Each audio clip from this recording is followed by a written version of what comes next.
IPL 2025-এ ইতিহাস গড়লেন ঋষভ পান্ত, নিলামের সর্বাধিক দামি খেলোয়াড়। লখনৌ সুপার জায়ান্ট তাকে কিনল 28 কোটি টাকায়। আজ আইপিএল 2025-এর মেগা নিলামের মঞ্চে এক অবিস্মরণীয় অধ্যায়ের সূচনা হলো। ঋষভ পান্তের নাম ঘোষণা হতেই শুরু হয় উত্তেজনাপূর্ণ দর কষাকষি। শেষ পর্যন্ত লখনৌ সুপার জায়ান্টস 27 কোটি টাকায় কিনে নিলেন এই উইকেটরক্ষক ব্যাটারকে। এর ফলে পান্ত ভেঙে দিলেন শ্রেয়াস আইয়ারের 26.75 কোটির রেকর্ড, যিনি আগে পাঞ্জাব কিংসের হয়ে সর্বাধিক দামি খেলোয়াড়ের তকমা পেয়েছিলেন।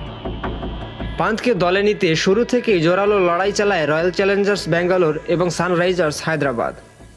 দর উঠতে উঠতে 20.75 কোটিতে পৌঁছালে দিল্লি ক্যাপিটালস আরটিএম ব্যবহার করে তাকে ফেরানোর চেষ্টা করে, কিন্তু এলএসজি নতুন নিয়ম অনুযায়ী 27 কোটি টাকায় দর বাড়িয়ে দেয়, যা দিল্লির পক্ষে আর পেরে ওঠা সম্ভব হয়নি।